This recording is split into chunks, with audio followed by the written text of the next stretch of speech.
Welcome to episode 106 of the Eat for Endurance podcast. My name is Claire Shorenstein, and I am a board-certified sports dietitian and runner based in Santa Cruz, California. I'm also the founder and owner of Eat for Endurance, my virtual private nutrition coaching practice. It's been a few months since my last athlete nutrition profile, so I am extra excited for my guest today, author and ultra runner Emily Halnon. You may already be familiar with Emily and her work, as her essays and articles have appeared in a number of media outlets, and she released her first book earlier this year called To the Gorge. This is a beautiful memoir that Emily wrote about losing her mother to a rare uterine cancer in January of 2020 and about running the overall FKT of the 460-mile Oregon Pacific Crest Trail later that year to celebrate her mom and also to help process her grief. Emily has also run the Hardrock 100-miler for the last 3 consecutive years, finishing 17th overall and 6th female this past summer. We start our discussion with some of Emily's early memories of nutrition and sport as a child. We talk about growing up as a competitive swimmer, and we explore her relationship to food and body as a teenager and young adult, including her struggles with an eating disorder and depression during her 20s. Emily shares her progression from road running to the trails after moving to Eugene, Oregon, and how her nutrition has evolved as an ultra runner. She also shares some of her favorite moments from the PCT, including lots of trail magic from friends and other treats.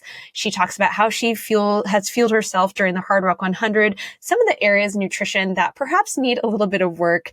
And a part of the discussion that I really loved is we chatted about how she has learned to care for herself through grief and other forms of hardship. And of course, we cover so many other things. I really love this interview. And as I said to Emily, I can't even remember if we said this in the recording itself or after the fact. But I'm really glad I got to have her on the show after all the media frenzy of her book launch calmed down so that we could explore various chapters of her life as well as of her book from perhaps a slightly different perspective. I really don't think that we would have had the same conversation, and she agreed, had we done this interview back in the spring or even over the summer when she was really doing lots of interviews and doing the rounds for her book. So before we get into the interview, this is the last episode of season 6 of the podcast, and it would mean so much to me if you could take a minute to rate and review the show wherever you listen.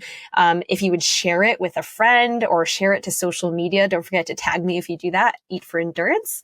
That would really, really help the show grow. I've been working really hard on the show and trying to kind of take it to the next level recently, and we'll be doing so next year as well. So that really makes a huge difference if you're able to do that.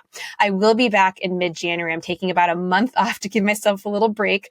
And I have a whole new season for you and already have some great episodes waiting for you. So you can look forward to that. All right. So without any further delay, here is my chat with author and ultra runner Emily Halnon. Emily, welcome to the Eat for Endurance podcast. I'm so happy you're here. I know I've been trying to get you on the show for a while now. So welcome. Thank you, Claire. I'm also happy to be here. Thanks for being patient with me. Of course. And we squeezed it in before the holidays. So that's great. Yes. Did you run today? I did run today. Yeah. I just went for a little run. Eugene has been like inversions. I'm in Eugene, Oregon, and Eugene has been inversion city for the last couple of weeks, where we have really low, cold valley fog, and then you can get above it and see the sun if you climb high enough. But today it was just a straight rain day. And but it's fun. It's very classic Oregon winter, but it was lovely to be out. I've only been to Portland I went for a nutrition conference a million years ago, and I've been dying to get back because all I hear about, between reading your book and just seeing photos, it looks so gorgeous. So I hope to get out there and explore someday. It's a magical place. Come anytime. It'll be good. Yes. So I like to start these interviews by exploring your nutrition roots, as I call it. So I'd love to hear a little bit about what it was like growing up in terms of what memories you have around meal times or food generally. Yeah, I would say I remember that food throughout my childhood and into teenage years was a pretty simple affair. I grew up in rural Vermont, and neither of my parents were really like, any kind of culinary genius. And I remember eating pretty standard, and I think both my brother and I were a little picky. So lots of like pasta, and we did grow up on a lot of acreage, and my father grew a lot of fruits and vegetables on our property. And so we did always have like a lot of really good, especially in the growing season, food from that. He also was very involved in making maple syrup, like very classic Vermonter. So I feel like a lot of my childhood memories are Nice. also connected to maple syrup. And then when I was like, probably, I'm so bad with time and years, but let's just say like 12 or 13 is when my mother had a big health scare. She had to have her gallbladder removed. And a really positive part of that story was that she ended up starting to walk and then run and became a huge runner, to move through that and come into a healthier place. The other part of the story was that she also radically changed the way that she was eating. And what that looked like for her was she joined Weight Watchers, which I feel like was very like at the time, that kind of path to, right? Like, and unfortunately what that meant was that like, there were a lot of like, I remember like the point system, and like, I remember like having memories around like what foods were really high points, like what foods were bad. And we also had a lot of food in our house that was very marketed toward Weight Watchers. So like a lot of like low fat stuff, and a lot of like stuff that was actually like labeled as Weight Watchers, like lots of like fake sugar and artificial ingredients. And I, I don't want to be too critical of my mom, because I think that was like so encouraged the times. in the times. Yeah. With like really, we all lived through it. Yeah. But I think unfortunately I was at a really formative age when some of those connections were not like the best ones for me to be seeing and observing and internalizing. So that is also something that, like, I can't believe it's not butter spray, like things like that. Oh like, yeah. God. Yeah. So bad. So I have memories. bad. I have memories of like country crock, that margarine, and like, did you ever have that in your house? And you would like peel back. I can't believe it's not butter spray. That was like, oh, okay. Yeah. We would. I think I'm a little older than you. How old are you now? I just turned 40. Oh, okay, so I'm not that much older. I'm 43. Yeah, I just remember like opening the country crock, and it would be like perfectly formed, like, I don't know even what shape you would call it. It's just like, it was like a little, almost like the top of her kiss or something. Like, I don't know. Absolutely. Yeah. So and I was like, oh, I like being the first one to like, so gross. Yeah, so gross. I will say that my mom also loved food and still ate a lot of like really good. And like, I remember also like when she was not on Weight Watchers, that was like, again, part of her life. But I think there was that like still some connection of like what was bad food and what was, good food, even though good food was like, I can't believe it's not butter spray. Yeah, I think it's so hard to like move through, what is that, I guess the 90s, 80s, 90s, whatever it was. I think it's more 90s. Like, or I mean, really, gosh, it's any year. I mean, diet stuff is everywhere still. But it's hard to like move through that particular time without being touched by the Snackwells and the sprays and Weight Watchers and just all of the things. It was so pervasive, right? So It absolutely was. Yeah. I love that you guys had a garden, though. Is that something that like still interests you? Do you have a garden out where you live, or have you ever been interested in that kind of thing? Yeah, I tried one year. I mean, New Oregon's a great place to be growing food. I did try 1 year here, and immediately the slugs and deer got my garden. And the deer, they drive me nuts. I know. And I think the house that we live in now, the woman who used to live here was a huge gardener, and it's so set up for gardening. And and it's actually like really well fenced off from, I think deer would not get any garden that I attempted here. But the last 3 summers when I've been doing Hardrock in Colorado, which is mid-July, I'm gone for like 6 weeks of prime, like when everything would go to waste. Why would I like do all this work to have a garden and then not be here for it? Like, we have these great raspberry bushes in our backyard, and I like always miss the raspberries. And so I think like if there's a year when I know I'll be here in the summer, I would be more inspired to do it, because I think it's so fun. Like, I have friends around here who grow all their, and I love like going into their backyards to hang out, and we're just like picking blueberries and peas and whatever else off off their Totally. Did you get into Hardrock this year? I didn't. Oh, I know. It's so sad. I know. I just found out this past weekend. I know. That's what I was asking. They just did the bummer lottery. news. Oh, man. Oh, are you still going to go out there? Yeah, for sure. Yeah. Okay. Yeah. Well, That's the nice thing about Hardrock is that so many of the things that make it so wonderful are outside of the actual race, and you can still access those things. And so like the last 3 summers that I've been in Hardrock, I've gone out to live in the San Juans for 4 to 6 weeks. And that's like so much of, and, you know, being part of the community there and being in those mountains and being with my dog there. And like, I can still go do that. And I'm almost positive that I will. Yeah. Well, we're going to put a pin in that because we're definitely going to revisit Hardrock and fueling for that and everything. Yeah, I know that you grew up as a competitive swimmer, and I'm curious kind of what that looked like for you, especially in terms of fueling and just especially in the context of what you're talking about, because you're, you know, being raised essentially in this environment where you're aware of food as being points and food as being good and bad. And then at the time, I think sports nutrition was less talked about as well. That's kind of the general theme I always get out of these episodes is like a lot of times when, you know, people are competitive earlier in life, sports nutrition isn't as discussed as it would be these days. But I'm curious if you were kind of even aware of fueling yourself. Was it part of your team culture at all to even think about these things? What role did kind of food or sports nutrition play, if at all, as a swimmer? Yeah, I would say that I never heard or said the word sports nutrition as a competitive swimmer in high school, for sure. Not surprising. But I think some concepts started to like trickle into my life then. I feel really grateful. My high school swim coach was an incredible coach and human, and I think a really positive influence over my athletic trajectory in many ways.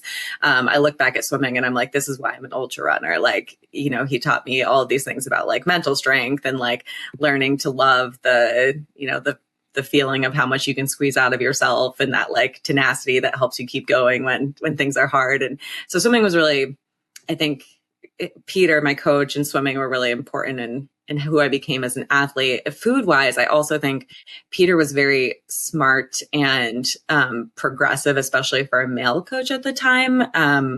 I remember one of my closest friends on the swim team was also a dancer and a gymnast. And I don't want to say that everyone who was part of a dance or gymnastics program developed problematic eating habits or were part of a problematic culture, but for sure that was present in our team. And I remember him like really wanting to create a culture where like restrictive eating and body size were not part of what we were aspiring to incorporate into our athletic lives. And like I became a vegetarian when I was a swimmer in high school. And I remember Peter having feelings about it and being concerned that I wasn't going to be fueling the right way. If I was like, I think he saw that as like, not necessarily a form of restrictive eating, but like a thing that could potentially set me up to not be getting everything that I needed for like, because we were training at a high volume. Like, it's kind of crazy to look back at high school sports and like we were working, doing a lot of activity.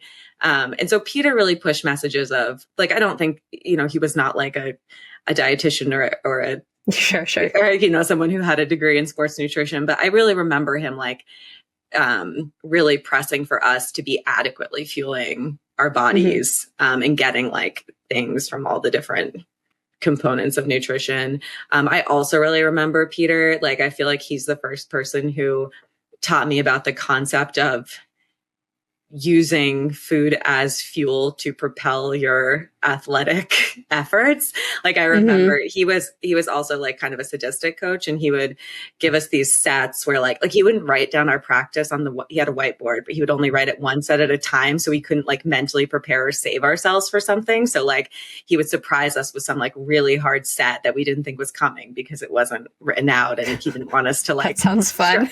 It was ridiculous. I loved it. But like, I remember him like throwing us like Snickers in the water to eat before we would do these hard sets, and like that feeling of like the jet fuel of the sugar. And I remember him being like, Snickers are so good because like you're getting this quick sugar, but they're like also a little heartier, so you feel like you're like getting a little bit more satiate. Like yeah. So those are some memories from swimming. Where like Peter telling us to like fuel our bodies for the amount of work that we were doing, and also throwing Snickers at us while we were practicing. That's a great memory.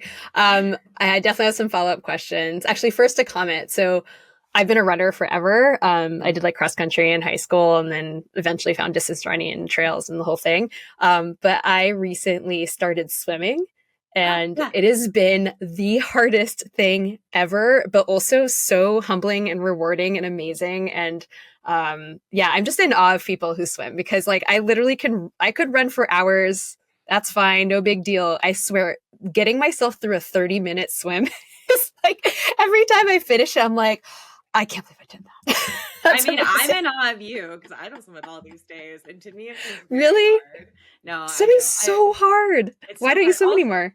I think because I did it into college, and then I did triathlon for a while, and I think I just burned out. And once I discovered trails and I was like running in beautiful places in Oregon, it's really hard to be like, you know what I want to look at today? The bottom of a pool. I know, right? I know. Well, to be fair, I did start because I was injured. But like, I didn't start from like, oh, I'd love to look at a pool today. Yeah, no, I get it. That's funny. It's a great form of exercise. And like, I think I've ever gone swimming since I've lived here. And like Eugene has a great outdoor pool, and I do like swimming in an outdoor pool, but I think it's just, it's hard like I just did it for so long, and I hear you. Yeah. What prompted you to go vegetarian, and are you still vegetarian? What prompted me to go vegetarian, I think it was a combination of things. One was, again, going back to my parents weren't like any kind of culinary genius. I don't think I'd had a lot of very well prepared meat when I was a kid. Like I think I'd had a lot of like overcooked hamburgers and stuff. And so it wasn't hard to give up. And the breaking point for me was, I lived in Vermont. We used to go to Maine a lot in the summers. And I remember seeing a tuna getting cleaned on the dock. And I was just so horrified at the sight of it that it like kind of pushed me over the edge. And then I went vegetarian. I am not a vegetarian anymore. But I would say that I'm kind of a meat minimalist. Like plant forward, as they call it. Yeah, plant forward. Yeah, I'll definitely eat meat and some, like I love a well-cooked cheese, but not a well-cooked, like too cooked cheeseburger, but a well-prepared cheeseburger. Yeah. There's like certain kinds of meat that I'll Got it. Excitedly eat, but yeah. Okay. Got it. Yeah. So you swam through high school, you swam into college. I mean, does anything kind of stand out to you from nutrition and what you were learning and how you were nourishing yourself, especially that transition where you're leaving the house? I mean, for you, it sounds like nutrition in the home was a bit of a mixed bag, right? So you have you have homegrown fruits and vegetables, but then you're also saying, your parents weren't exactly cooking things that you really missed. So maybe it wasn't so hard to leave home on that front, but, did anything kind of stand out to you in college from a nutrition perspective? Maybe not, but just in case you can think of anything. That's a great question. I don't remember receiving like a ton of nutritional I swam for 2 years in college, and I was not like a superstar on my college team. I was a walk-on. But I mean, a thing that I remember is that while in high school, I was getting a lot of messages from my coach about adequately fueling my body. I feel like in college, I started receiving a lot of more subtle messages, but very real messages that people weren't eating a lot to fuel their body. Like I remember going to the dining hall and feeling self-conscious if like I had more food on my tray, because it's so visual, right, than my teammates who did not have very much food on their tray. And so I think in college, that at least like somewhat on my team, that there was a culture of maybe not eating enough for the volume that we were doing and observing that. Yeah. So from what you've told me, I mean, we definitely have this like foundation of some tricky things with food, right? Some messaging from Weight Watchers. You have this great messaging from your high school coach. Now there are some other types of messages coming in. And as you said, not feeling as confident about your choices. And, I heard you mention on another show that you struggled with, an eating disorder during the early years of road running, which I think it was during college that you started running. Is that right? It was, later. It was in your 20s. Oh yeah, that's right. Yeah. Or maybe I think I was thinking about you were 19 when your mom ran a marathon or something like that. I mean, that's what I was thinking of. Yeah. So your mom started running and she really inspired you to start running. And yeah, it was just, whatever you feel comfortable sharing, in the realm of how you kind of got to this place where food didn't feel like something that was as comfortable or that was this kind of harder thing to deal with, whether it's, whatever you feel comfortable sharing about your experience with your eating disorder. Yeah, it's interesting. I was thinking a little bit about it on my run today. And I really like don't remember when it started. And like in my head, I would say that it started, like maybe around that early 20s time. But I've gone back to my parents' house in Vermont in the last couple of years. And I've seen I had a couple of books from high school that were about our relationship with food. And I don't remember if I bought those books, if someone else bought them. I don't really remember when exactly or why it started. I do remember that it was probably at its most active in that kind of early 20s to into when I lived in DC, which I think was 23 to 27 maybe. And that was kind of my big road running and then triathlon years. And I think it for me took different shapes. And I think what was really interesting an interesting thing is that when this was an active thing in my life, I don't think that I ever would have called it an eating disorder. I think I had a very specific idea of what an eating disorder was, very fueled by what I saw in pop culture or people I knew who had more extreme versions of eating disorders. But I remember watching Center Stage, the dance movie. I don't know if you ever Center Stage, but it's ages ago. Yeah. You're right. It's there was a ballerina who threw up after every meal and was extremely thin. And to me, it was that is an eating disorder. And my version of an eating disorder was not that. And it was not I wasn't counting every calorie. It didn't feel like it was this daily part of my life. And so I really think I spent a long time either in denial or delusional or just not informed enough to understand that it was an eating disorder. And for me, I think it played multiple roles. I think it did it for sure was part of my relationship with running, and there was some body image stuff in there. I definitely remember some really toxic, harmful things that happened at that time. I remember getting into running and being really excited about it. And I remember going to I was I'm someone who likes to consume a lot of information and feel like I'm being strategic about the things that I'm doing in sport. And I remember getting a VO2 max test done and going to UVM in Burlington to do it. And the man who administered the test, I think he was some kind of research or exercise physiologist. I don't remember what his exact role was, but he told me that I was too large to ever be competitive in running. And I was 21, to tell a 21-year-old girl that she's too large. It was just horrible, horrible. And I remember also I had a running blog at the time and having also some seeing some internet comments about how people wouldn't believe I could run so fast because of how puffy I was or how fat I was or and just, those are so I internalized them just in such an extraordinarily deep and painful way.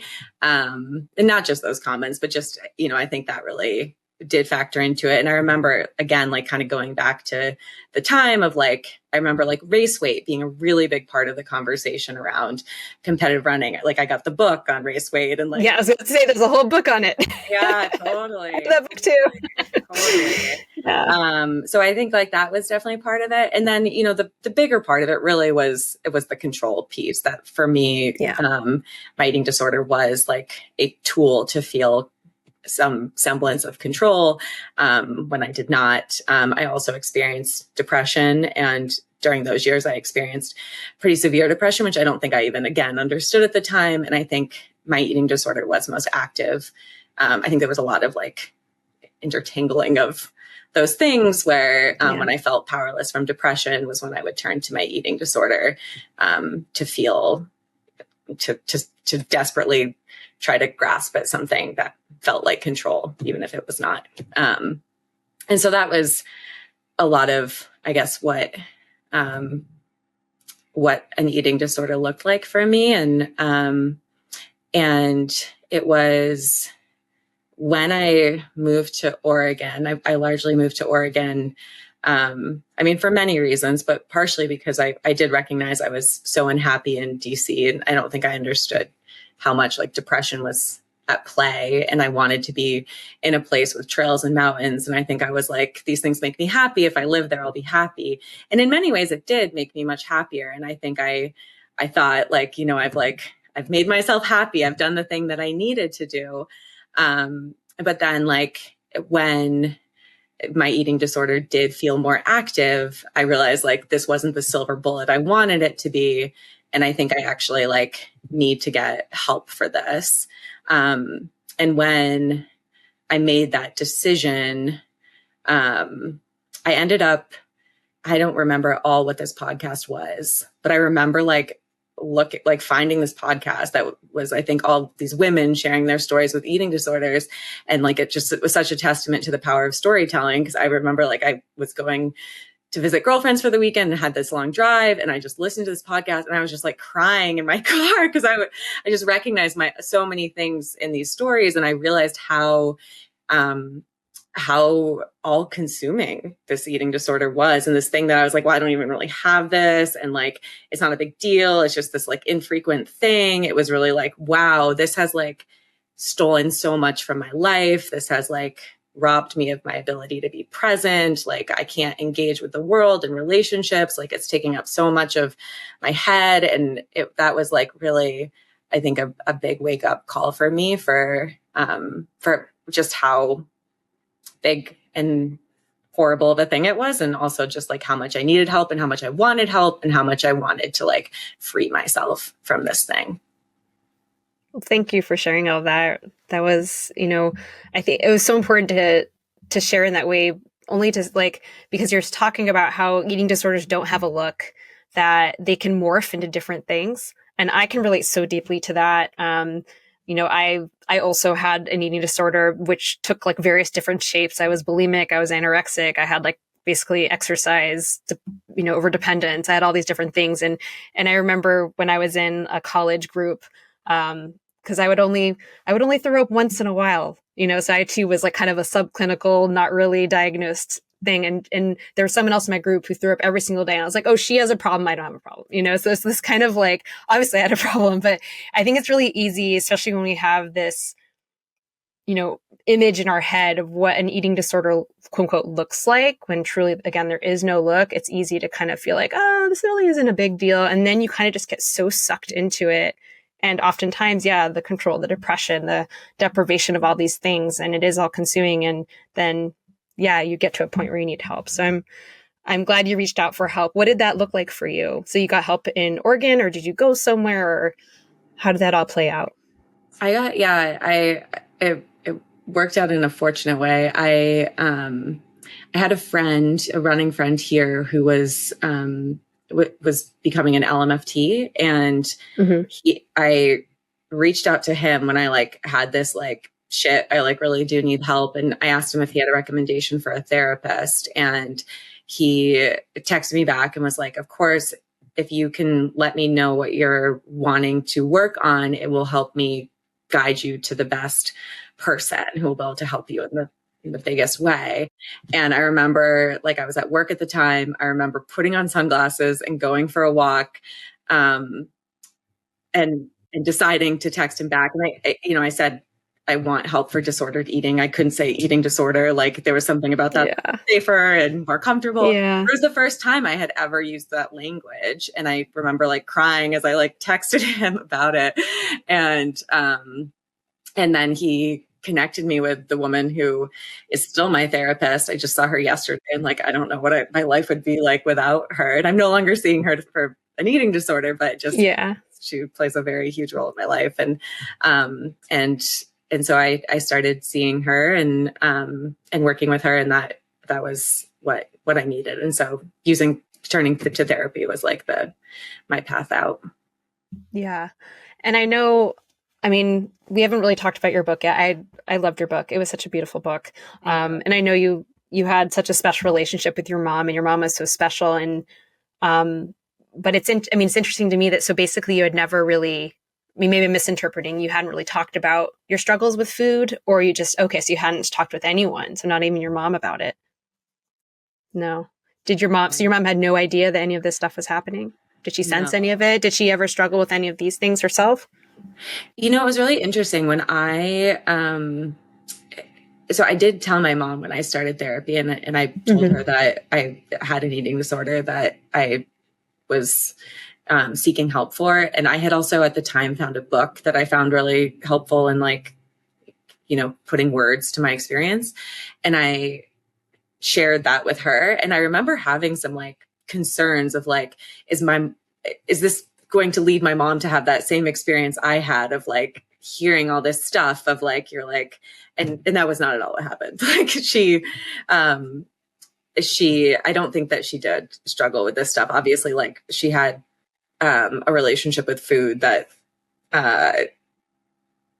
we've already talked a little bit about, but I don't think that she had any kind of issues with disordered eating or exercise, anything. I think, So, and she was such a good mom. She was very concerned and wanted to be supportive in any way she could. And, I think probably a lot of people, I think I also felt a lot of shame around it. And, of course, my mom did not greet that news with anything that perpetuated that shame. She was very, just very, very good mom, supportive about it, and very concerned. Right. It's hard to hear that your children are going through something big like that. Today's show is brought to you by my virtual private practice, Eat for Endurance. I've been working with a wide range of active people for over a decade now to help them feel their best in their everyday and athletic lives, and I would love to help you too. I offer a ton of free and low-cost resources on my website, eatforendurance.com, if you prefer to learn on your own, and I also offer a monthly one-to-one nutrition coaching program if you need more personalized support.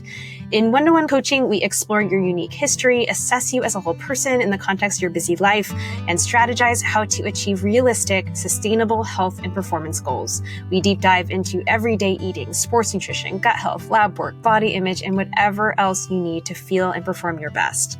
I've helped clients overcome low energy, GI issues, nutrient deficiencies, difficult relationships with food and body, poor athletic performance, injury, and so much more. I'm currently accepting new clients for January and February 2025. So if you do have an event you're training for in the spring or any other time, or if you have other nutrition and health goals that you really want to work on in the new year, now's a great time to reach out. Visit my website, eatforendurance.com, to explore the many ways we can work together. And you can, of course, always email me as well, claire@eatforendurance.com. All right, back to the episode.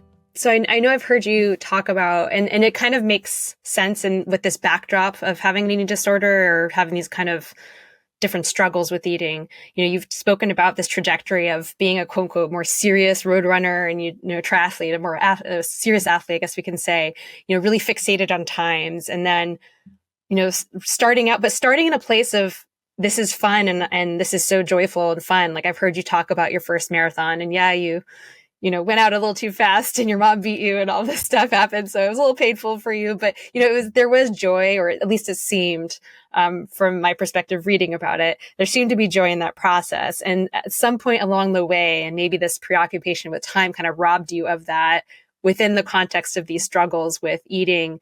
And then this idea of, yes, lighter is faster, which we now know, of course, is backed by research. Fueled is faster, right? But you kind of have this progression to then, losing this joy and then moving to the trails and rediscovering joy and ditching the road. I feel that's such this, again, I really can relate to it. I'm sure a lot of listeners can, where then you just not that you can't be competitive and care about, because obviously you care about performing and being competitive in what you do now. And, we can see that in your Hardrock experience and all that, but it's different than just being super fixated on shaving, getting all the PRs, and what I'm talking about. So I think now that, maybe you can speak to a little bit more, but in the backdrop of the struggles with eating, that kind of makes sense. And with depression and all that, but I don't know if you want to share any more about that progression and how that kind of unraveled and then came back together. And now you're kind of spit out that other side of like finding joy out on the trails in this new environment and obviously seeking the help you need. Yeah, I mean, I do think that I got into running like from a very joyful place, and Yeah. I think that because of, I don't know, it's complicated. Like there are lots of things that aren't one thing or another, and I think that I had joy for the sport, and I think also like probably while I was in this more problematic place where I was, because also like wrapped up into the eating disorder was like so much perfectionism, right? And like I've always been like a really high achiever, and so I think that there was a really dangerous path in running that I took, that was very fixated on like on results and on what I needed to get those results, and at the same time not having the capacity to make healthy decisions about what I was doing to my body. And so when I was really, when my road running career kind of came to an end, the last thing I was trying to do was train for a sub-3 marathon. And I knew exactly what I needed to do to get that time. And there was no flexibility in what that looked like in my daily life. It was like, today I'm doing a tempo run and I need to hit these paces, which means like, you know, I'm not going to run with friends today because I need to hit these paces. And if my shin hurts a little, then it doesn't matter. I'm going to hit these paces. And like, I wasn't, you know, capable of saying like, you know, maybe you're injuring yourself. You shouldn't do this. And I ended up running myself into what my physical therapist at the time called an injury party in my right leg, because I just run through so much pain. And I mean, I remember, and that was a big part of what my experience around an eating disorder was like, I got a lot of stress fractures. I remember like going to work with like tape everywhere and just like not having the ability to make healthy decisions for my body, that I, you know, was just running through and running myself into the ground. And so I was at the time very problematically fixated on data and paces and miles and the volume. And that was the most important thing. And shortly after that is when I tried trail running, or maybe it was even, I don't remember exactly the timeline, but around then is when I started playing around on trails. And especially when I moved to Oregon, I ended up ditching my watch. I just stopped running with a watch. And then I think also trails, being like just the nature of running on trails where there is so much natural variation in footing and terrain and elevation and conditions. It's just like pace doesn't even really matter as much. And it was so freeing to just completely cut myself off from that. And then at the same time to have moved somewhere where I was so like enamored with the environment around me, and that like, it was such a happy, joyful activity, and like meeting people out here and forming community around it. And I think just like, and you know, that really aligned too with my recovery from my eating disorder, and having like, you know, when I think one of the scariest things about asking for help with my eating disorder was feeling unsure about what it meant for my future with the sport. And I think learning that there was a future with the sport, that I could still be running and be running long distances, and that a lot of what was going to set me up to do that was like leaning into the joyful parts of it, and leaning away from the stuff that had been problematic before. And now I feel like I like a hill I will die on is that joy is a performance enhancer, and that you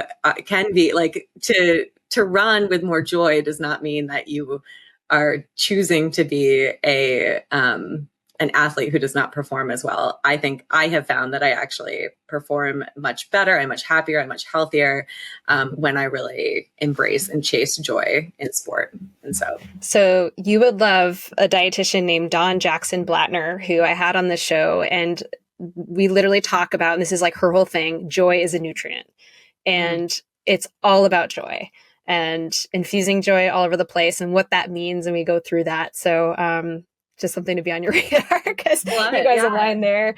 And it was a fun thing to think about. And, you know, I think, joy is one of those things where I love this whole concept of joy, because I'm definitely one who is prone to anxiety and depression and just, you know, cup half empty kind of thinking. And it's taken a lot of work on my own mindset and how I view things. And it doesn't mean things are great all the time, but you're able to appreciate the moments, and something you can hold space for something being both joyful and really shitty at the same time 100%. Sometimes, right?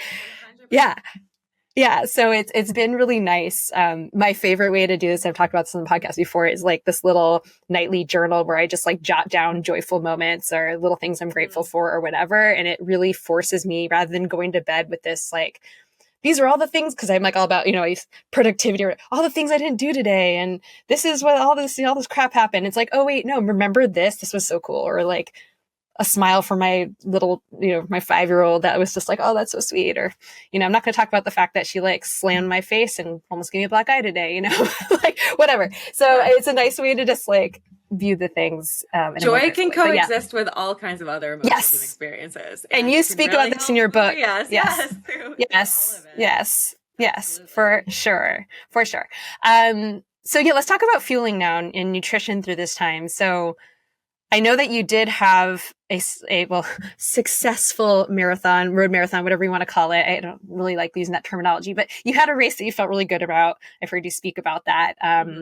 And now, of course, you're out in the trails. I'm sure your nutrition has evolved a lot. And I know I've heard you talk about eating more real foods over sports nutrition products. Maybe you can kind of chat about how nutrition has kind of, where it started, how it evolved over time. And I'm sure this maybe was influenced as well, obviously, through the eating disorder and recovering from that and being in a different environment and all that. So maybe, I don't know where you want to start, if you want to start while you were still running road races, or wherever feels good to start. Yeah, I mean, I think when I got into road races, I was very much on the goo train, the goo train, yeah. That's like what you have. And then I also was doing triathlon, and I did one Ironman while I was doing triathlon.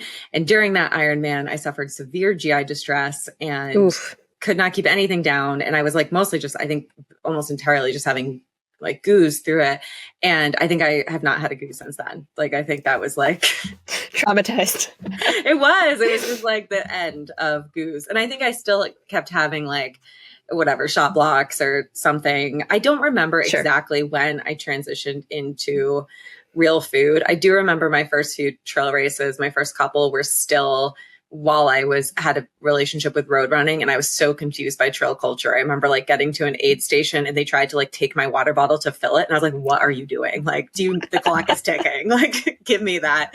So I think I like didn't quite appreciate that part of trail culture for a couple of races, but then I was like, oh, this is amazing. It's like a picnic. Like, you're just like going, like, there's just these great snacks so nice the way. And I don't remember exactly when, but at some point I was like, okay, like, you're basically getting the same thing out of a bag of Skittles as you are out of goo. Why would I choose to have goo when I could have Skittles? And then like, I think especially like starting to run certain distances, I just like recognized that I needed real food. Like I just can't have like sports nutrition for the whole thing. And for me, I know some people do, I can't. And then just really feeling that like real food worked well for me. And I think also just when I moved to Oregon, I really immediately met a group of trail runners who had been in the sport for a long time. And they were very like old school trail runners. A lot of them had never been road runners. And I think they just like, I remember running the Grand Canyon rim to rim to rim with them, and how like they were like getting sandwiches and like it like that just no one was fueling with like, maybe some people were fueling with goo, but it's just a lot of people were using real food and going on these adventure runs where we were like getting a pizza and putting pizza in our hydration pack, or like, and then feeling like that this works for me to be out on these really long days, these really long runs, and that I can eat real food and that my body really responds well to it. And now I'm very hard on the real food train. I do have tailwind when I race. Sometimes I like a lot of liquid calories when I'm like doing Hardrock, something really long. But especially for training runs and stuff, I eat a lot of like just candy and chips and snacks. I love one of my favorite summer fueling things is like you can get them at a gas station, like little pies, like like little, I love like being on a ridgeline in the mountains with like a pie. That's like a happy situation for me. And like pastries, like I like I like going to like a good bakery and like having a long run fueled by like amazing pastries. Like that's a happy thing for me too. I read leftover pizza. There's like a whole Domino's thread. I went down learning about you and Domino's pizza or something.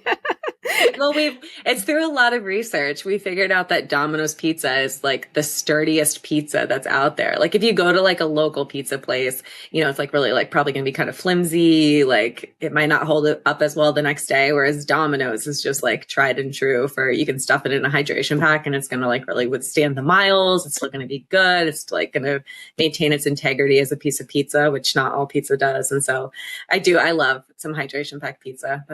Hydration pack. Love it. So it sounds like you have a pretty like sturdy stomach. If you're able, like, are you literally like eating pizza and then resuming running right away? Are you kind of walking a little bit? What does this look like for you? Yeah. Well, I mean, I think I think ultra distance runs, long distance runs, either training for ultras or racing ultras, like they happen at what I call snack pace, right? Like you're not redlining in an ultra, which I think helps you be able to digest heartier food.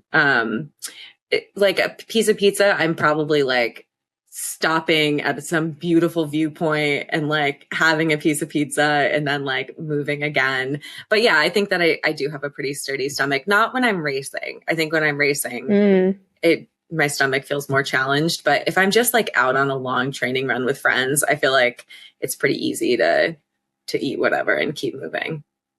Yeah. Yeah, I mean, maybe we can chat a little bit about that. I know that when you did the Pacific Crest Trail, so let's mention your book, To the Gorge, which again, amazing book, love it. It's about lots of things, but it's about your 460-mile FKT on the Oregon PCT and about, losing your mom and the grief and the lot of stuff going on. But I know you mentioned from a nutrition perspective that you really struggled big time with that. And maybe you can kind of go into that a little bit more. I remember I flipped to the back and it was like, you were getting in like 100 to 200 calories an hour. And I'm like, oh, that doesn't sound like very much actually. But then I guess you were struggling even to get that in at some time. So maybe, why don't you talk a little bit about fueling the PCT?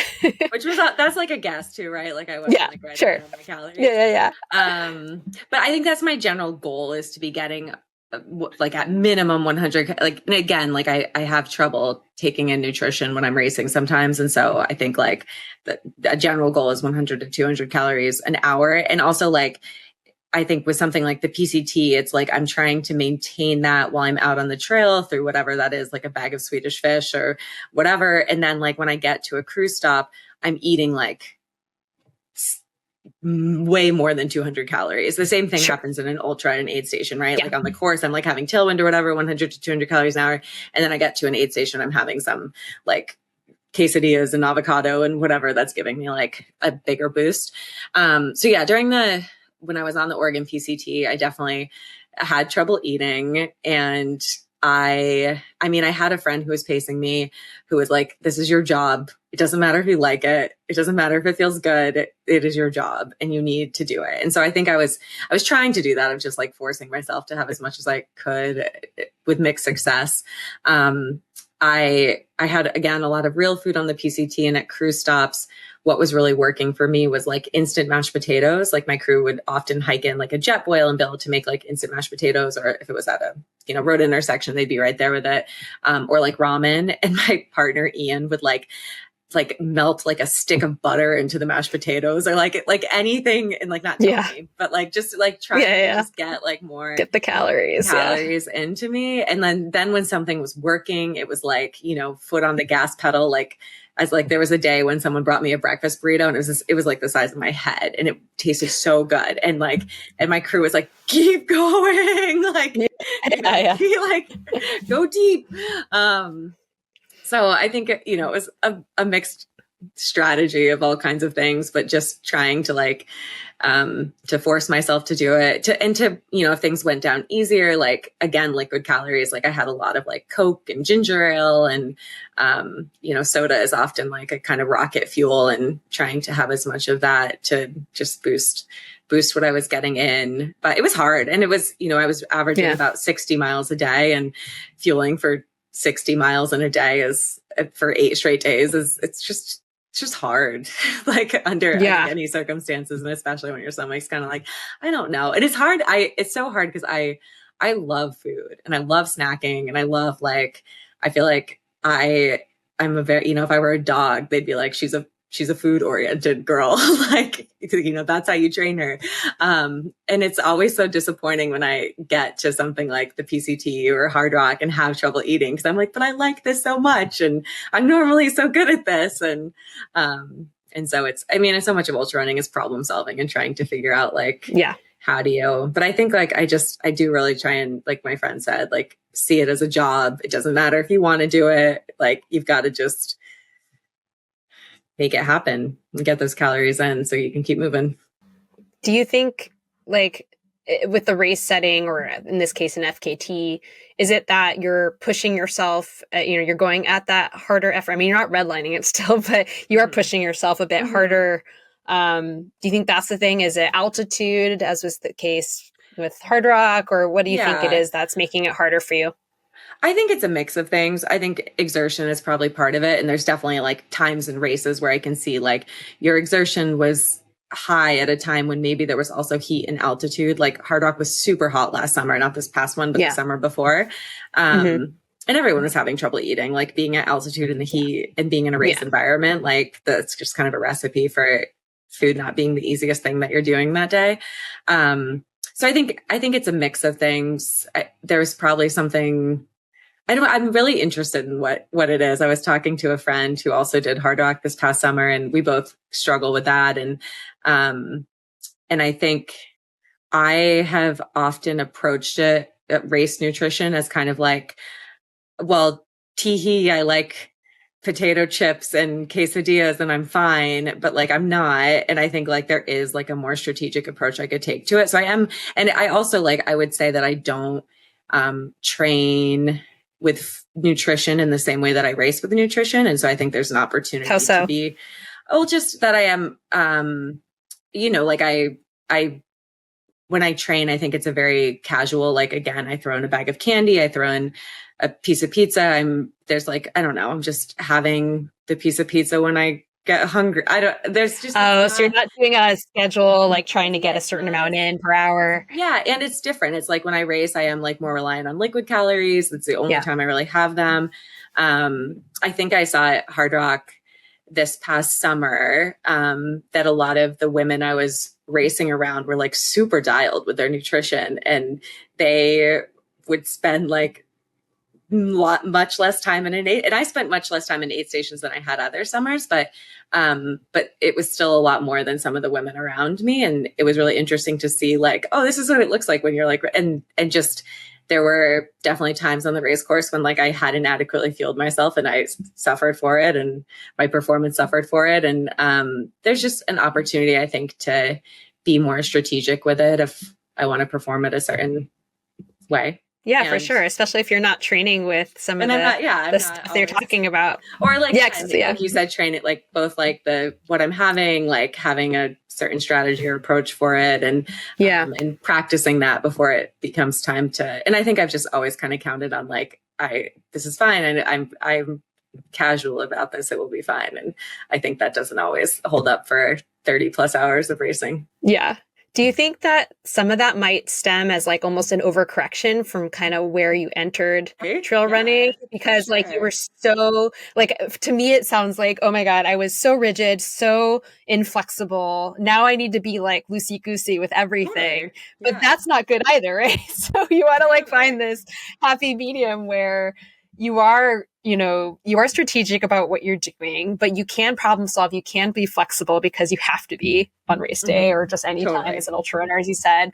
But you don't want to go into it with no plan and wing it, because that's asking for issues. So, I can see that being the path you took and that making sense for you. And like, oh yeah, you can get away with it on training, but when you're like really trying to perform and you have extreme conditions, like, you're running through a freaking crazy storm like you did on PCT or whatever's happening, right? Right. Yeah. That's not so good. Totally. Yeah. No, I think that absolutely is at play for sure. Yeah. Other than Tailwind, do you use any sports nutrition products? Or during the night, do you find like, at times when you can't, like you said, you rely on liquid nutrition. Do you ever use things like a recovery drink, or do you ever use anything else in there, or it's really just tailwind and nothing else? I mean, I guess I also, in just life and in running, I use Noon as well, but I don't get any calories from that. So I don't think of Noon as like a thing. Sure. But no, Tailwind is really the only sports nutrition that I use. And I think that I have written off sports nutrition because of my poor experience with goo, which was now like 13, 14 years ago. And I'm like, Emily, probably there's better sports nutrition now than there was 13 so years okay. ago. Please, I will urge you, just as a sports dietitian, to please reconsider, because there are so many products out there. I swear, every time I meet with a new client, like they bring to me something new that I've never heard of.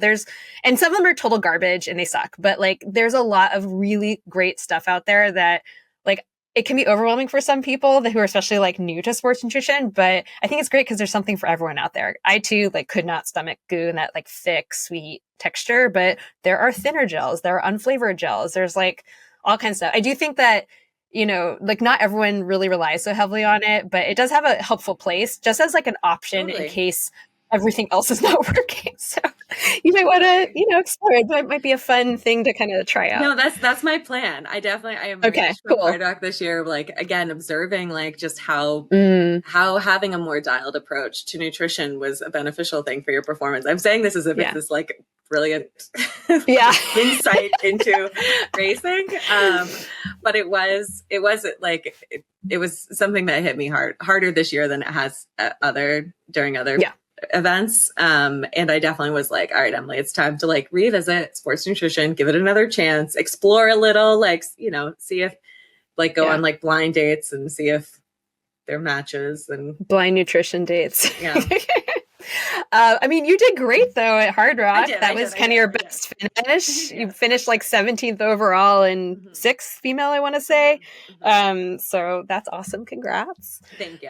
So clearly you were doing a lot right. I was very happy with it. I was of course you like, that's like part of the fun of running, right? Is like you get excited to do better and you see the ways that you could do better. And to me, that was just a very like standout way this past year. It was like, okay.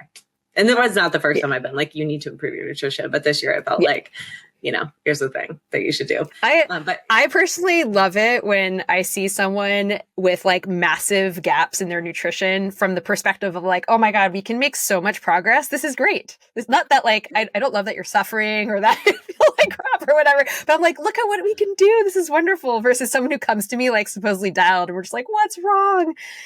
So I don't know. Totally. No, it is exciting when you're like, this feels like it's kind of like low hanging fruit. Like there's stuff. Totally. There's stuff you can do, but that I will, or I will do. So a few more questions about the PCT. What was your favorite trail magic or treat? So you mentioned the breakfast burrito. I know you talked about getting lots of fun little surprises on the trail. What were some highlights? Yeah, a definite highlight was that about halfway through, and it was a very hot day, my friends from Eugene, I had no idea that they were coming out, and they surprised me several miles like up from a trailhead. So it was also like not somewhere I expected to see anyone. And all of a sudden there was just like all this movement, and they were wearing like prom dresses and like loud, bright clothing. They had their dog, and they had hiked again far in, and they had this like genius idea to freeze a bottle of Powerade so that by the time they got to me, it would still be cold. It was like icy cold. And like, it's one of, you think about like when you've just like been the hottest you've ever been and all you want is a cold beverage and you don't think that it is in your power to get a cold beverage. And then all of a sudden someone is just like, here's a cold beverage. And that was like, amazing. And they had also stopped and gotten Dairy Queen. So they had like French fries and a hot dog and a Rice Krispie treat. And like that whole situation was like exactly what I wanted. I ate all of that very easily. I feel like someone else surprised me with something great. That was definitely like the standout trail magic. My friend's mom made me she makes the best carrot cake in the world, and she made me carrot cake and sent it with him. And so that was like a very exciting and very appreciated thing that I ate. Yeah. That's amazing. I love that for you. Awesome. I want to revisit the book a little bit, or at least a theme from the book. One theme from To the Gorge is, I mean, it's a tribute to your mom, it's a tribute to running, and also to the supportive community that you've built for yourself out in Oregon and really all over. And I know you've done so many interviews about your book, and so we don't need to get into like all of the details, but I do want to explore the theme of caring for yourself while going through hard things, as I think that's something that so many people struggle with, is just how to actually take care of yourself. And I know that there's no one way this looks like. And I know that for you, and when you're sharing your experience, like it was all over the map, right? You're laughing and you're grieving, you're crying. I mean, and everything's kind of happening at once or side by side. For listeners, maybe it's the loss of a loved one like you experienced. Maybe it's something entirely different, some other hardship. But other than running, so we know running is this huge outlet for you. So what other ways do you kind of care for yourself? And how has this changed over the years? Because the book is, well, starting, with the run with, we go back into all kinds of, even before your mother's cancer diagnosis, but in terms of how you care for yourself from the beginning of your mother's cancer diagnosis through today. So that's quite a lot of time. It's been a fair amount of, you ran the PCT in 2020, right? Was it? Yeah. Mm-hmm. Yeah. So it's been a long time, and I don't know. I thought this would be something that we could explore, if kind of what comes to mind there for you. Yeah. Well, you brought up community in the first part of your question, which I feel like I have really grown to appreciate.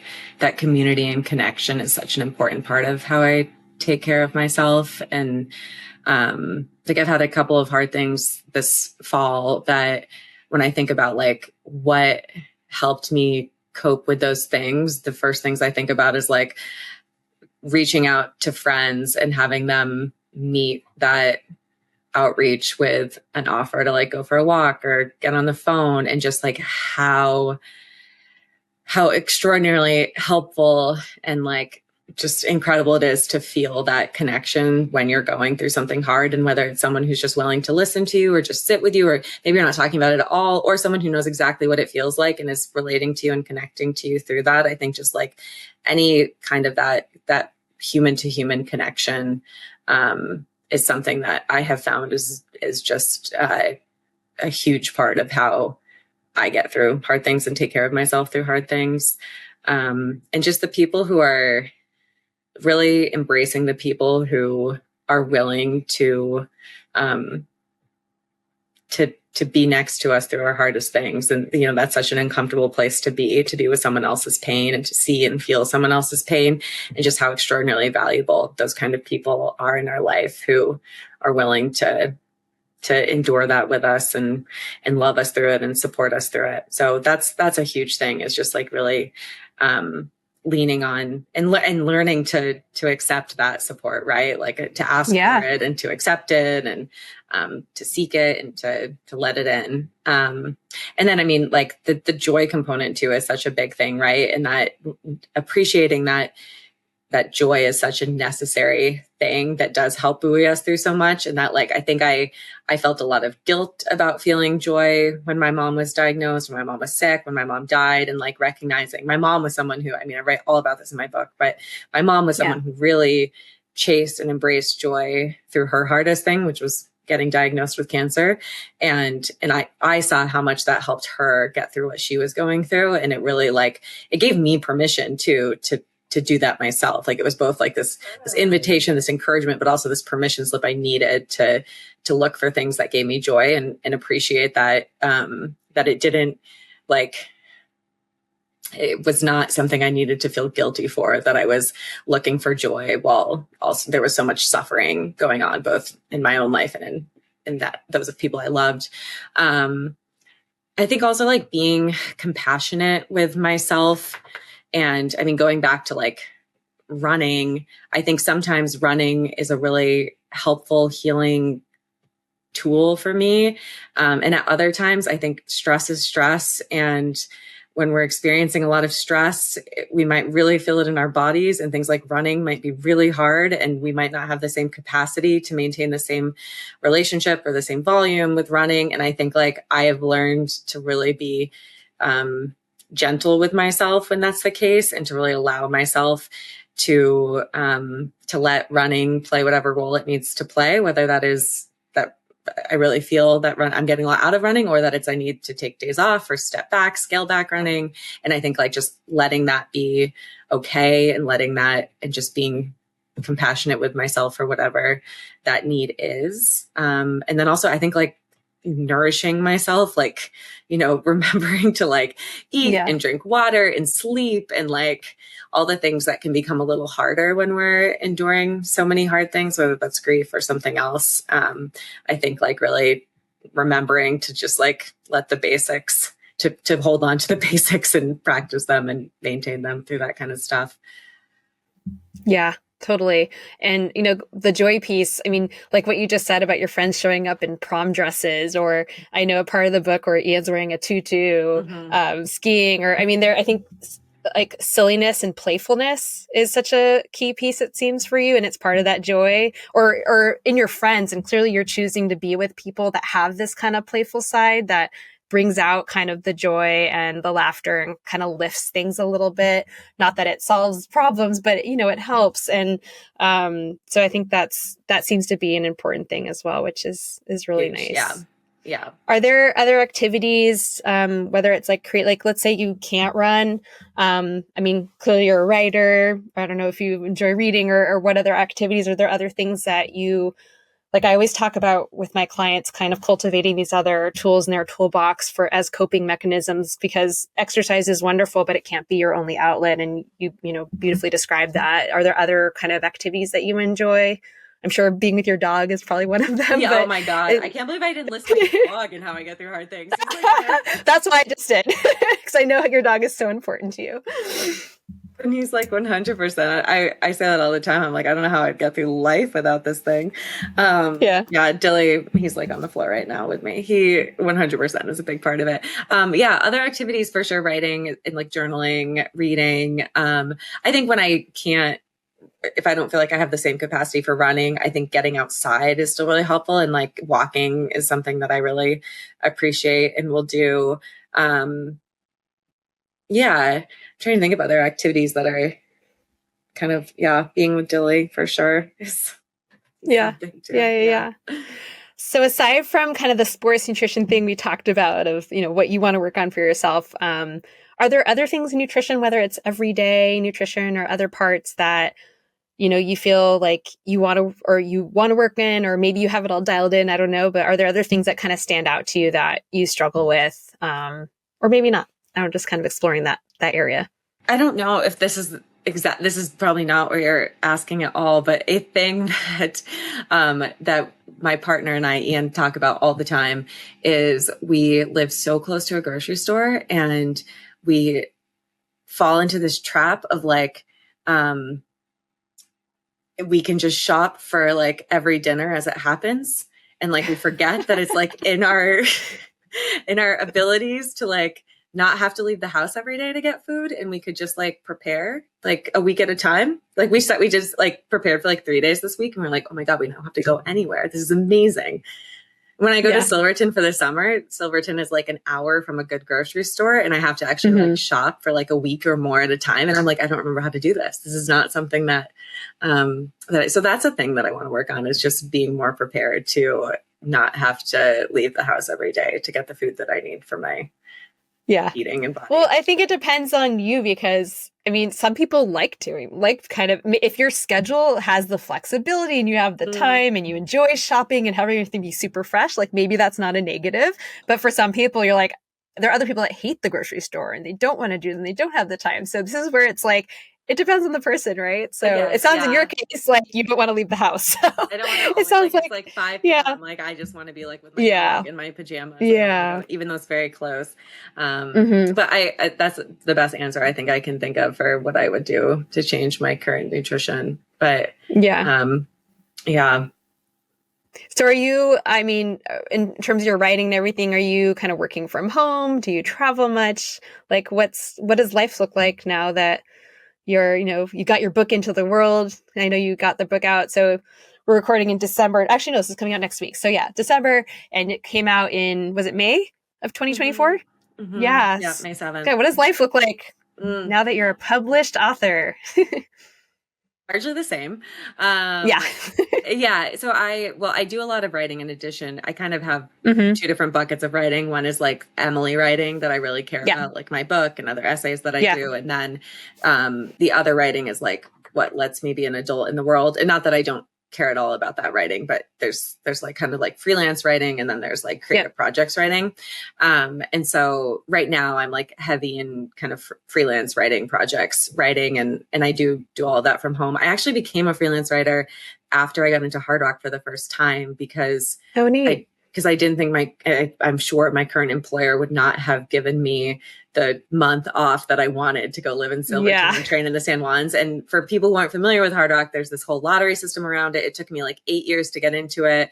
It happens in these beautiful mountains. It's very high altitude. So being out there is advantageous for running it. And there's a big community around it. And so being out there early also lets you kind of immerse yourself in the community. And I knew I always wanted to do it that way. So the first year I got in, I was like, I guess I'm done with this job and I'd always thought about freelance writing, but that's when I really was like, I guess I'll give it a shot. And that was like 3 years ago. So it has worked out and I do write from home, but I also have the flexibility to be other places too. And sometimes I am. And so I'm kind of all over the place with what that looks like, but I get to be with Dilly all day, which is really important to me. Yeah, totally.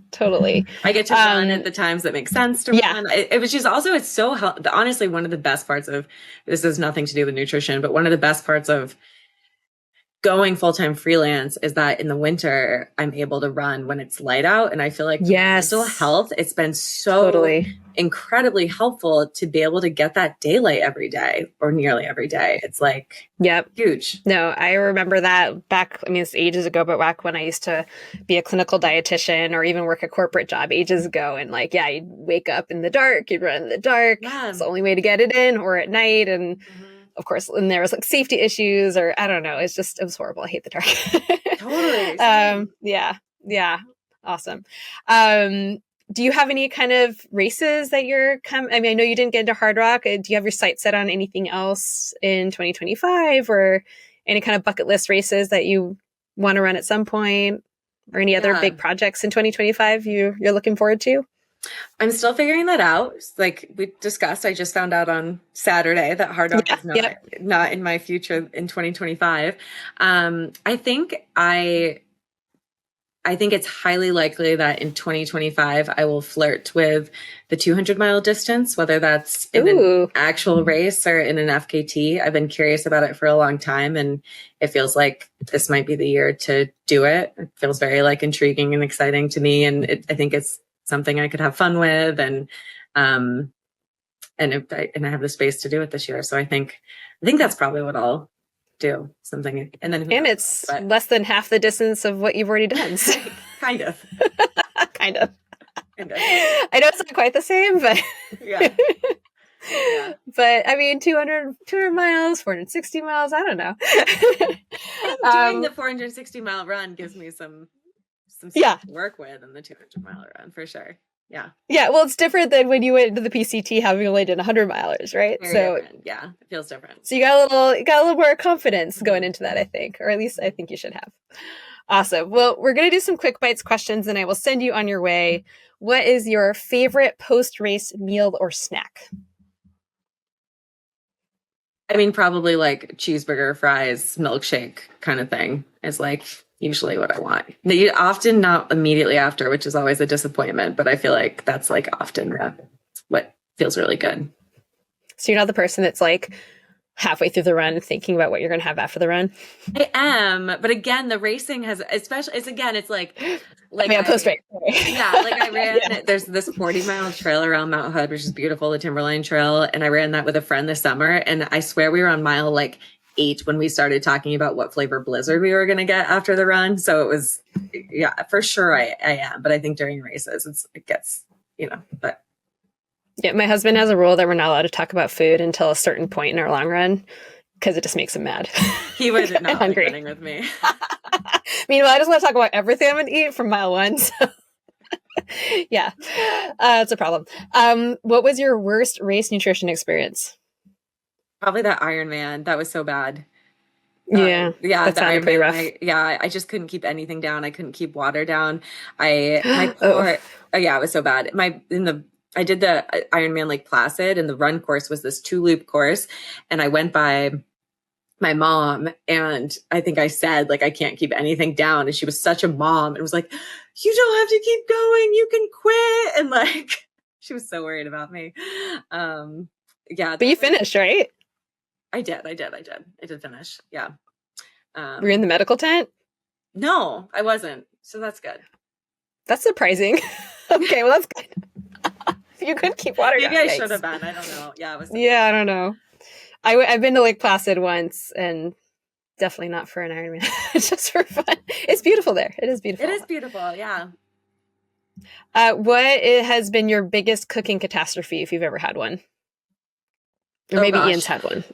I mean, I probably have a million. I would say, like, I remember when I was in my like early 20s, I didn't know how to hard boil an egg. And I remember thinking that gunshots were going off in my kitchen because the eggs were just like, I think all the water had evaporated and they just started like exploding all over. So that was probably one of the worst. Oof. Yeah, that's a fun cleanup. Mm-hmm. Yeah. How do you like your eggs cooked? Speaking of eggs, hopefully not exploded. No, I don't think I have a like huge, I mean, I like a little bit of runniness to them, but I don't have like a super go-to method. I like eggs, but. Okay. What is your favorite beverage? Just period? Just, yeah, any beverage.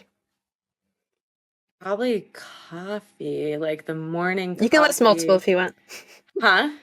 You can list more than one if you want.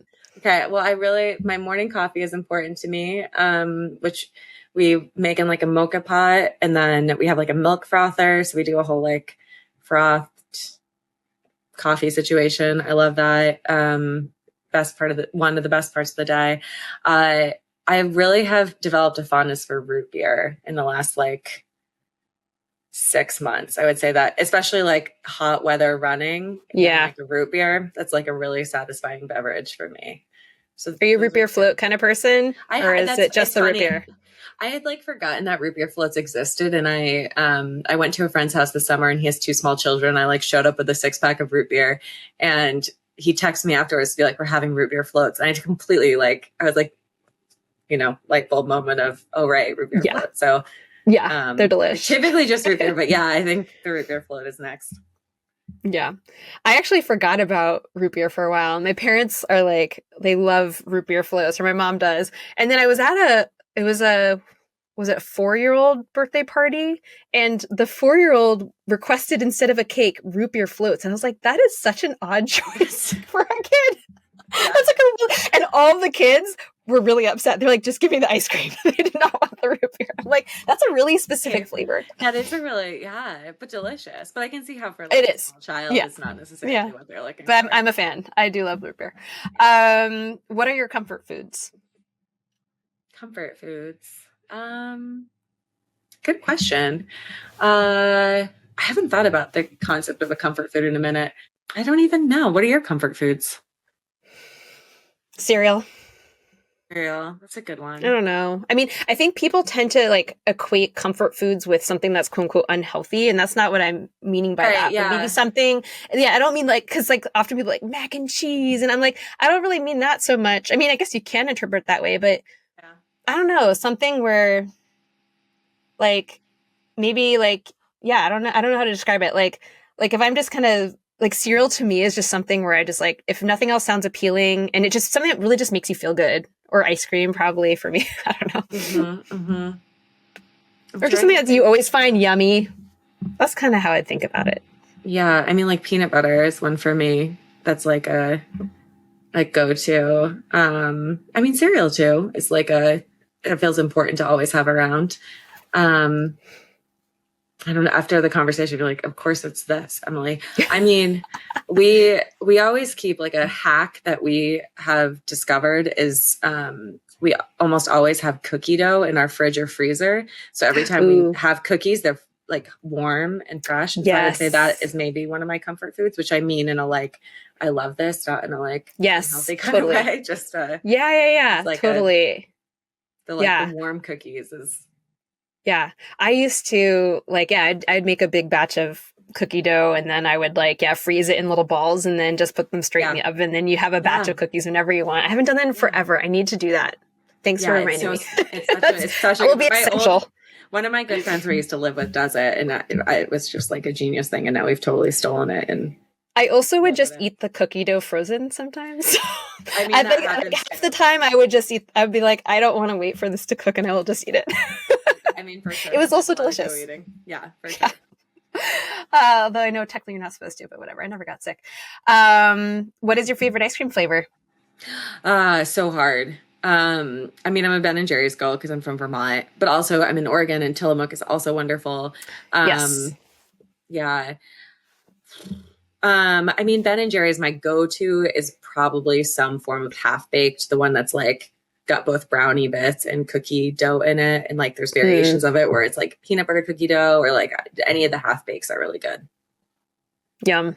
Yum. And what's the other ice cream place? Is it Salt and Straw that I went to in It's Portland? like The fancy one. Yeah.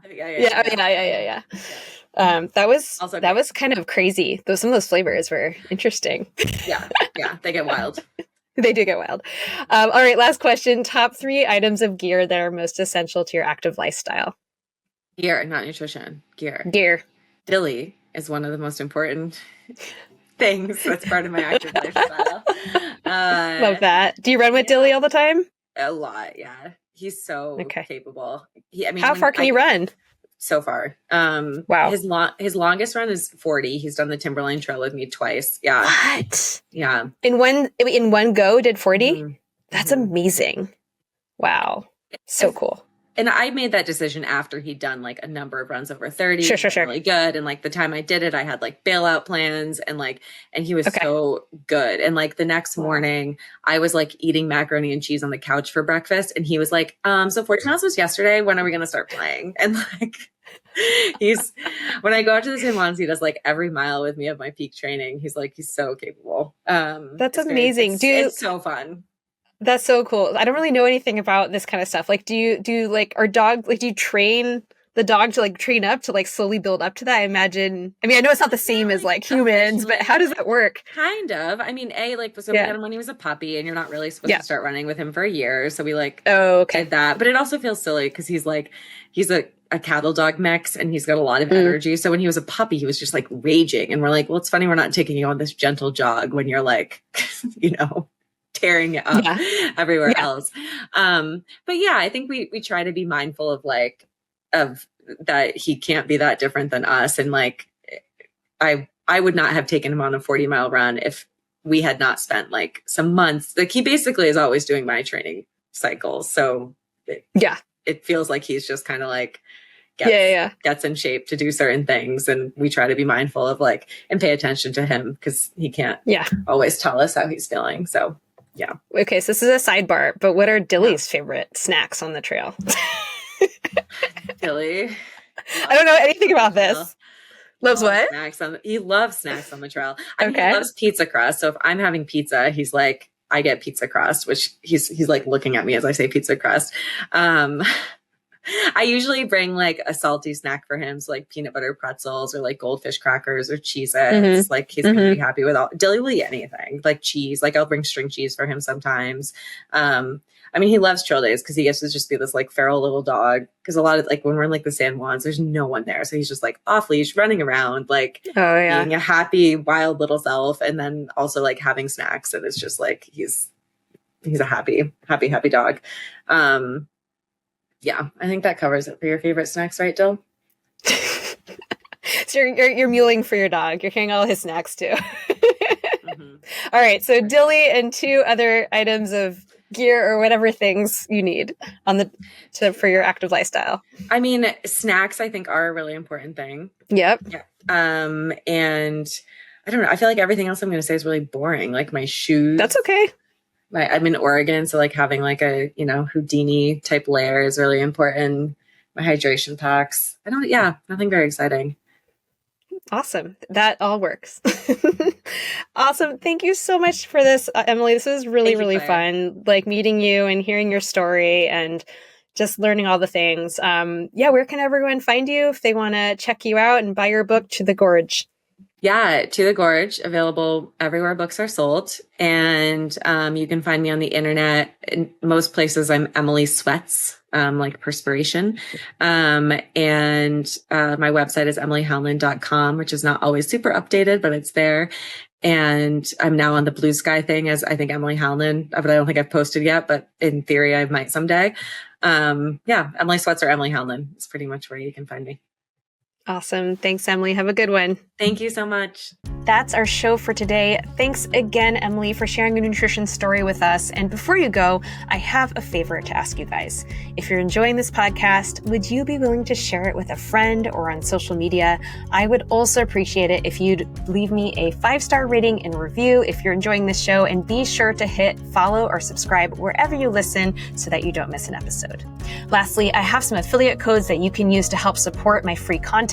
You can use Eat for Endurance 20 over at Scratch Labs if you're a first-time customer, and Eat for Endurance 15 if you enjoy Momentous products. I have other codes on my shop page, my website, that you can check out.